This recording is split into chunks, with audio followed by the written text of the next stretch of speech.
देश के कुछ हिस्सों में बाढ़ बारिश का कहर जारी। आंध्र प्रदेश के विजयवाड़ा में भारी बारिश से बिगड़े हालात, जलभराव से ट्रैफिक की रफ्तार थमी, आम जनजीवन प्रभावित। तेलंगाना के 11 जिलों में आज भी भारी बारिश का अलर्ट। नॉर्थ तेलंगाना के अगले 24 घंटे सावधान रहने की जरूरत। 31 सदस्यीय एनडीआरएफ और 4 बोट्स की तैनाती। तेलंगाना के सीएम रेवंत रेड्डी का दौरा, मुख्यमंत्री ने किया बाढ़ प्रभावित क्षेत्रों का निरीक्षण, बाढ़ से हुए नुकसान का जायजा लिया, प्रभावित लोगों से मुलाकात कर हालचाल जाना। गुजरात में आफत बनकर बरस रही बारिश। खेड़ा जिले के नाडियाड में हुई भारी बारिश, शहर के कई हिस्सों में जलभराव से लोगों को परेशानी। तेलंगाना में बारिश और बाढ़ से हाहाकार। महबूबाबाद में बाढ़ से पानी में बहे रेल ट्रैक की मरम्मत का काम जारी। रेल ट्रैक के बहुत बड़े हिस्से को पहुंचा है नुकसान। जम्मू कश्मीर के रामबन में फटा बादल, कुदरती आपदा में एक शख्स की मौत। पानी के साथ बहकर आया मलबा घरों के आसपास हुआ जमा, सड़कों को काफी नुकसान। कश्मीर घाटी में मौसम विभाग का अलर्ट, अगले 24 घंटे मौसम खराब रहने की संभावना, लोगों को एहतियात बरतने की सलाह। अलर्ट पर आपदा प्रबंधन विभाग। जम्मू कश्मीर के रियासी में खराब मौसम को देखते हुए प्रशासन का फैसला, आज बंद रहेंगे सभी स्कूल, लोगों को घरों के अंदर ही रहने की हिदायत दी गई। जम्मू कश्मीर के गांदरबल में भारी बारिश से सेब के बगीचे तहस नहस, तेज हवा के साथ उखड़ गए पेड़, जमीन पर बिखर गए, पेड़ों पर लगे सेब। यूपी के कुछ जिलों में भेड़ियों का आतंक, बहराइच में अभी भी पकड़ से दूर हैं 2 भेड़िए। जमीन से लेकर आसमान तक रखी जा रही भेड़ियों की मूवमेंट पर नजर, अभी तक पकड़े गए हैं 6 से 4 भेड़िए। बहराइच में कम नहीं हो रहा भेड़िए का आतंक, बीती रात भेड़िए ने किया 6 साल की बच्ची पर हमला, लोगों को शोर मचाने पर जंगल की तरफ भागा भेड़िया। भेड़ियों के हमलों से हुई मौतों पर यूपी के वन मंत्री अरुण कुमार का गैर जिम्मेदाराना बयान, कहा कि पिछले साल के मुकाबले स्थिति बेहतर, पिछले साल ज्यादा मौतें हुई थी लेकिन इस साल स्थिति काफी ठीक। भेड़ियों और तेंदुओं के हमलों को लेकर मुख्यमंत्री योगी ने की समीक्षा, अधिकारियों को दिए निर्देश, मानव वन्य जीव संघर्ष को कम करने के लिए बनाए रणनीति। स्थिति बेहतर है, पिछले साल ज्यादा हुई, इस बार वो नहीं है, उतनी नहीं है। पिछले साल के मुकाबले स्थिति बेहतर है, पिछले साल ज्यादा हुई, इस बार वो नहीं है, उतनी नहीं है। पिछले साल के मुकाबले स्थिति बेहतर है, पिछले साल ज्यादा हुई, इस बार वो भेड़ों और तेंदुओं के हमलों को लेकर मुख्यमंत्री योगी ने समीक्षा की, अधिकारियों को निर्देश दिए, मानव वन्य जीव संघर्ष को कम करने के लिए बनाई रणनीति। बहराइच में भेड़ियों की तलाश में खाक छान रही वन विभाग की टीम, 151 हेक्टेयर जंगल में चलाया जा रहा है सर्च ऑपरेशन, जंगल में होने वाली हर हरकत पर पैनी नजर रख रहे हैं वनकर्मी। बहराइच के बाद अब सीतापुर में भेड़िए का आतंक, सदरपुर थाना क्षेत्र में जंगली जानवर के हमले में बुजुर्ग महिला की मौत, 6 ग्रामीण घायल, हमला करने वाले जानवर को भेड़िया बता रहे लोग। बहराइच में पीड़ित परिवार से मिलने पहुंचे एडीजी गोरखपुर जोन, भेड़िए के हमले में हुई थी 3 साल की बच्ची की मौत। महसी इलाके में भेड़ियों के हमले में अब तक 9 बच्चों समेत 10 लोगों की गई है जान। हापुड़ में तेंदुए की दहशत बरकरार, ग्रामीणों को तेंदुए के हमले से बचने के लिए टिप्स दे रहे वन अधिकारी। बहादुरगढ़ क्षेत्र के नवादा समेत कई गांव में तेंदुए की दहशत। भेड़ियों के हमलों को लेकर अखिलेश यादव का बीजेपी पर तंज, कहा जब सत्ताधारी पार्टी के विधायक बंदूक लेकर घूमे तो समझ जाइए कि स्थिति कैसी है। कोलकाता विधानसभा के 2 दिवसीय विशेष सत्र का आज आखिरी दिन, रेप के दोषियों को मृत्यु दंड के प्रावधान से जुड़े विधेयक को पास कराने की होगी कोशिश। सुबह 11 बजे शुरू होगी सदन की कार्रवाई। कोलकाता पुलिस कमिश्नर के इस्तीफे की मांग, पुलिस मुख्यालय पर धरने पर बैठे junior doctors, rape murder case को लेकर गुस्से में डॉक्टर्स। पश्चिम बंगाल के सिलीगुड़ी में बीजेपी कार्यकर्ताओं का प्रदर्शन, कोलकाता की घटना को लेकर हंगामा किया, एसडीओ ऑफिस के बाहर इकट्ठा हुए कार्यकर्ता। कोलकाता की घटना को लेकर पश्चिम बंगाल के कूच बिहार में प्रदर्शन, बीजेपी कार्यकर्ताओं ने जताया विरोध, ममता सरकार के खिलाफ सड़क पर उतरे बीजेपी कार्यकर्ता। टीएमसी के पूर्व सांसद शांतनु सेन ने ममता सरकार पर कसा तंज। कहा, जब इंसाफ आदमी नहीं देता, ऊपर वाला देता है इंसाफ। कोर्ट प्रिंसिपल संदीप घोष की गिरफ्तारी को लेकर बयान दिया। आरजीकर मेडिकल कॉलेज और अस्पताल के पूर्व प्रिंसिपल संदीप घोष समेत 4 आरोपियों की आज कोर्ट में पेशी। सीबीआई ने सोमवार को किया था संदीप घोष को गिरफ्तार। वित्तीय अनियमितताओं के आरोप में किया था अरेस्ट। संदीप घोष की गिरफ्तारी पर बोले सुकांत मजूमदार। कहा, बंगाल के लोग चाह रहे थे कि पूर्व प्रिंसिपल की गिरफ्तारी हो। मुझे पहले से ही पता था संदीप घोष को गिरफ्तार करेगी सीबीआई। पीएम मोदी का आज से ब्रुनेई और सिंगापुर का दौरा। सबसे पहले ब्रुनेई जाएंगे पीएम मोदी। किसी भारतीय प्रधानमंत्री का होगा पहला ब्रुनेई दौरा। ब्रुनेई भारत की एक्ट ईस्ट नीति और हिंद प्रशांत के नजरिए में महत्वपूर्ण साझेदार। दोनों देशों के बीच रक्षा सहित कई क्षेत्रों में सहयोग और मजबूत करने पर चर्चा हुई। दौरे के दूसरे चरण में पीएम मोदी जाएंगे सिंगापुर। दोनों देश रणनीतिक साझेदारी की प्रगति की करेंगे समीक्षा। आपसी हित के क्षेत्र वैश्विक मुद्दों पर बातचीत करेंगे। आज से एग्री श्योर फंड और कृषि निवेश पोर्टल की शुरुआत। केंद्रीय कृषि मंत्री शिवराज सिंह चौहान करेंगे शुभारंभ। कई राज्यों और बैंक के प्रतिनिधि भी शामिल रहेंगे। कृषि क्षेत्र के लिए 14,000 करोड़ रुपए के साथ योजनाएं मंजूर। केंद्र कैबिनेट ने लगाई मुहर। डिजिटल कृषि मिशन और फसल विज्ञान की योजना भी शामिल। आरएसएस समन्वय बैठक का समापन। सूत्रों के मुताबिक मोहन भागवत का संघ पदाधिकारियों और सहयोगी संगठनों को निर्देश, शासन प्रशासन पर निर्भर नहीं रहना। पीएम मोदी ने विपक्षी दलों पर साधा निशाना। कहा, जो राजनीतिक दल लोकतांत्रिक मूल्यों को नहीं जीता, उसमें आंतरिक लोकतंत्र नहीं पनपता है। बीजेपी का सदस्यता अभियान। पीएम मोदी ने कहा, केंद्रीय योजनाओं के लाभार्थियों को पार्टी से जोड़े। पूरा विश्वास, ये सदस्यता अभियान पुराने सारे रिकॉर्ड तोड़ देगा। अमित शाह ने कहा, पिछले 10 सालों में पीएम मोदी के नेतृत्व में कई क्रांतिकारी फैसले लिए गए। हर क्षेत्र में देश ने ऊंचाई को देखा। बीजेपी के संगठन पर्व और सदस्यता अभियान के शुभारंभ पर कार्यक्रम। राजनाथ सिंह ने कहा, संभल कर बनाए घोषणा पत्र। ऐसा ना हो कि जो कह रहे हैं उसे पूरा न कर पाए। बीजेपी अध्यक्ष जेपी नड्डा का बयान। पीएम मोदी ने हमेशा संगठन को प्राथमिकता दी। जब जरूरत पड़ी समय निकालकर संगठन के लिए मौजूद रहना सुनिश्चित किया। वक्फ बिल पर बोले एआईएमआईएम अध्यक्ष असदुद्दीन ओवैसी। कहा, संशोधन सभी मुसलमानों का मामला। हर शख्स का मजहब पर चलना मुल्क की ताकत, मगर प्रधानमंत्री मोदी सिर्फ मुसलमानों को बना रहे निशाना।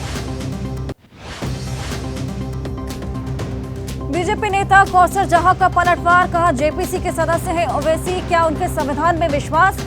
वक्फ में करप्शन बहुत पहले हो जाना चाहिए था सुधार। ओवैसी के बयान पर बीजेपी नेता दुष्यंत गौतम का पलटवार। कहा, पाकिस्तान बांग्लादेश जैसे देशों के क्षेत्रफल से ज्यादा वक्फ बोर्ड के पास जमीनें। ओवैसी जैसे नेता सिर्फ मुसलमान के नाम पर करते हैं राजनीति। विवादित बयान पर विधायक बेटे नितेश राणे को नारायण राणे ने दी नसीहत। कहा, सभी मुसलमान समाज को बोलने की जरूरत नहीं, उन्हें अपना बयान सुधार कर स्पष्टीकरण देना चाहिए। बीजेपी विधायक नितेश राणे का विवादित बयान। महाराष्ट्र कांग्रेस के प्रतिनिधिमंडल ने मुंबई पुलिस कमिश्नर से मुलाकात की। वर्षा गायकवाड़ ने कहा, माहौल को खराब करने के लिए नितेश बयान दे रहे हैं। एनसीपी-एससी नेता सुप्रिया सुले ने एबीपी न्यूज से कहा, महाराष्ट्र में बीजेपी की सरकार बननी मुश्किल। उद्धव ठाकरे फिर बन सकते हैं मुख्यमंत्री। हमारी किसी पद में कोई रुचि नहीं। चुनाव से पहले शरद पवार की पार्टी ज्वाइन कर सकते हैं महायुति गठबंधन के कई नेता। अजित पवार के करीबी राम राजे निम्बालकर ने कहा, शिकायतें नहीं सुनी तो एनसीपी-एससीपी जाने में ज्यादा समय नहीं लगेगा। कांग्रेस नेताओं के साथ आज खरगे और राहुल की बैठक। सुबह 10:30 बजे कांग्रेस मुख्यालय में कांग्रेस के नवनियुक्त सचिवों और सह सचिवों के साथ करेंगे मीटिंग। हरियाणा चुनाव को लेकर कांग्रेस की आज बैठक। शाम 6 बजे कांग्रेस केंद्रीय चुनाव समिति की होगी मीटिंग। 41 सीट पर उम्मीदवारों के नाम होंगे फाइनल। कांग्रेस ने हरियाणा विधानसभा की 34 सीट के प्रत्याशियों के लिए नाम फाइनल किए। बुधवार को आ सकती है लिस्ट। मौजूदा विधायकों में से 22 के नहीं कटेंगे टिकट। हरियाणा विधानसभा चुनाव के लिए बीजेपी आज जारी कर सकती है पहली लिस्ट। सोमवार को जेपी नड्डा और अमित शाह के साथ राज्य की कोर कमेटी की बैठक हुई है।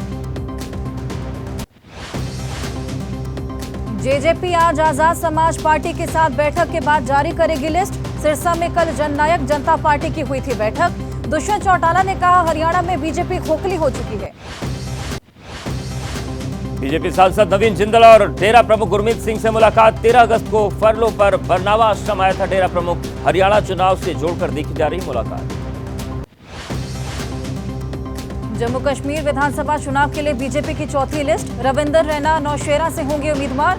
राज्य में 3 चरणों में 18 सितंबर, 25 सितंबर और 1 अक्टूबर को होंगे चुनाव।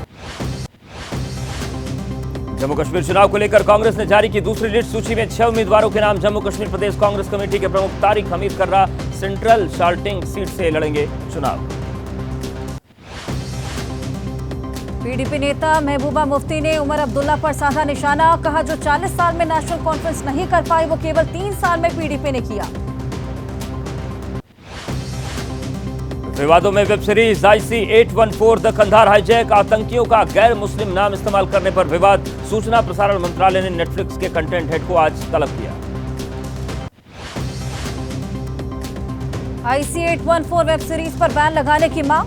दिल्ली हाईकोर्ट में याचिका दाखिल। हाईजैक में शामिल आतंकवादियों की असली पहचान को छिपाने का आरोप। बीजेपी के IT सेल के प्रमुख अमित मालवीय ने एक्स पोस्ट पर कहा फरता खूंखार आतंकवादी थे जिन्होंने अपनी मुस्लिम पहचान बदलने के लिए दूसरे नाम रखे, लेकिन फिल्मकार ने उसे वैधता दी। उमर अब्दुल्ला ने साधा निशाना। कहा जो लोग कश्मीर फाइल्स जैसी फिल्मों को सच मान लेते हैं वे अब अचानक से चाहते हैं कि पटकथा में बारीकी और वास्तविकता हो। अखिल भारतीय संत समिति के महामंत्री जितेंद्रानंद सरस्वती ने फिल्म इंडस्ट्री के प्रोड्यूसर्स डायरेक्टर्स को बताया हिंदू और राष्ट्र विरोधी। कहा दर्ज हो देशद्रोह का केस। सेबी प्रमुख माधवी बुच पर लगाए गए कांग्रेस के आरोपों पर ICICI बैंक ने कहा 2013 में रिटायर होने के बाद माधवी बुच को कोई वेतन या भुगतान नहीं दिया गया। मुरादाबाद में सीएम योगी ने समाजवादी पार्टी पर साधा निशाना। कहा पहले यूपी में चाचा भतीजे नौकरी के नाम पर वसूली करने निकल जाते, बेटी सुरक्षित नहीं थी। बुलडोजर के मामले पर बोली सुप्रिया सुले। सभी बुलडोजर बाबाओं को कोर्ट ने दिया बड़ा झटका। उनको ये नहीं पता कि देश संविधान से चलता है ना कि किसी की हुकूमत से। बुलडोजर एक्शन पर सुप्रीम कोर्ट की तल्ख टिप्पणी। केंद्रीय मंत्री अनुप्रिया पटेल ने किया समर्थन। कहा जो हकीकत है सुप्रीम कोर्ट ने वही कहा है। मेरठ में अस्पताल की व्यवस्थाओं पर भिड़े सीएमओ और एसपी विधायक। प्रदर्शन के दौरान मेरठ के सीएमओ ने कहा दबाव में नहीं आऊंगा, कुर्सी छोड़ने को तैयार। एसपी विधायक अतुल प्रधान बोले जल्दी छोड़े कुर्सी। 4 दिन की ईडी हिरासत में आप विधायक अमानतुल्लाह खान। मनी लॉन्ड्रिंग के मामले में दिल्ली की राउस एवेन्यू कोर्ट का फैसला। विधायक पर सवालों का जवाब देने से बचने का आरोप। कोर्ट के फैसले के बाद आप विधायक अमानतुल्लाह खान ने केस को बताया फर्जी। कहा कोई पैसा नहीं मिला। सीबीआई, ईडी, एसीबी सब अलग अलग बोल रहे। आप नेता संजय सिंह ने कहा 2016 में वक्फ बोर्ड का मामला बनाया गया लेकिन तब कार्रवाई नहीं हुई। जिस चुनाव के लिए बीजेपी ऐसा कर रही उसमें बुरी तरह हारी। केंद्रीय मंत्री हर्ष मल्होत्रा ने आम आदमी पार्टी पर साधा निशाना। कहा भ्रष्टाचारियों की पार्टी, कानून का उल्लंघन करने वालों से पूछताछ होगी। गाजियाबाद के लोनी से बीजेपी विधायक नंदकिशोर गुर्जर ने दिल्ली एलजी को लिखा पत्र। अमानतुल्लाह को बताया राष्ट्र विरोधी। कहा अमानतुल्लाह के आतंकवादियों से है कनेक्शन। 23 महीने बाद आज जेल से रिहा हो सकते हैं आपके पूर्व संचार प्रभारी विजय नायर। आबकारी नीति से जुड़े मनी लॉन्ड्रिंग मामले में मिली जमानत। सौरभ भारद्वाज ने कहा बेल मिलना केंद्र पर बड़ा सवाल। विजय नायर की जमानत पर आप नेता प्रियंका कक्कड़ ने कहा धीरे धीरे साफ हो रहा है कि शराब घोटाले का पूरा मामला फर्जी था। ये आपको खत्म करने की कोशिश थी। कांग्रेस नेता उदित राज का आरोप। बीजेपी नेता पर ऐसे आरोप होते तो पुलिस कोई कार्रवाई नहीं करती। विजय नायर को जमानत मिलनी ही थी। स्वाति मालीवाल पर हमले के आरोपी विभव आज तिहाड़ जेल से हो सकते हैं रिहा। सुप्रीम कोर्ट ने सोमवार को दी जमानत। कहा आरोप पत्र दाखिल होने की वजह जांच पर नहीं पड़ेगा असर। ट्रिपल तलाक से जुड़ी याचिकाओं पर आज सुप्रीम कोर्ट में सुनवाई। 3 तलाक को अपराध करार देने वाले कानून के खिलाफ दायर याचिकाओं पर होगी सुनवाई। आईएएस कृष्णैया हत्याकांड के दोषी आनंद मोहन की रिहाई के खिलाफ याचिका आज सुप्रीम कोर्ट में होगी मामले की सुनवाई। कृष्णैया की पत्नी की रिहाई के आदेश को रद्द करने की याचिका। शंभू और खनौरी बॉर्डर पर प्रदर्शन कर रहे किसानों से बातचीत के लिए सुप्रीम कोर्ट ने बनाई पावर कमेटी। पंजाब और हरियाणा हाईकोर्ट के रिटायर्ड जज नवाब सिंह होंगे चेयरमैन। नाबालिग बच्चियों से यौन उत्पीड़न मामले में आज सुनवाई करेगा बॉम्बे हाईकोर्ट। आज हाईकोर्ट में पेश करनी होगी एसआईटी की प्रोग्रेसिव जांच रिपोर्ट। समिति में शामिल सदस्यों के नाम भी बताने होंगे। यूपी की राजधानी लखनऊ में लड़की से कार और होटल में गैंगरेप। शिकायत के बाद 3 लोगों के खिलाफ एफआईआर। पुलिस ने 2 आरोपियों को गिरफ्तार किया। एक फरार आरोपी की तलाश जारी। यूपी के जौनपुर के कांग्रेस नेता के खिलाफ पॉक्सो और रेप का केस दर्ज। अश्लील वीडियो बनाकर इंटरनेट पर वायरल करने की धमकी दी। महिला की शिकायत पर दर्ज हुआ मामला। पुलिस ने आरोपी को गिरफ्तार किया। मेरठ में जल निगम के जेई की बेटी के अपहरण की कोशिश नाकाम। खुद को घिरता देख लड़की को छोड़कर फरार हुए बदमाश। 6 साल की बच्ची को घर से बाहर अगवा करने की कोशिश थी। बदमाशों की तलाश जारी। यूपी के बागपत में नाबालिग लड़की के साथ लव जिहाद का मामला। पीड़ित परिवार के 3 युवकों पर गैंगरेप का आरोप। लखनऊ में विधायक विनय वर्मा के सरकारी आवास में चोरी। डाइनिंग रूम, वॉश बेसिन और बाथरूम के नलों को तोड़कर टोटियां चुरा ले गए चोर। ओडिशा के पारादीप में हादसा। मालगाड़ी के 2 डिब्बे पटरी से उतरे। आगरा उदयपुर वंदे भारत ट्रेन में दिखी यात्री लापरवाही। पहले दिन ही चलती ट्रेन में चढ़ने की कोशिश। राजस्थान के बाड़मेर में हादसा। उत्तरलाई एयरबेस के पास फाइटर प्लेन मिग 29 क्रैश हुआ।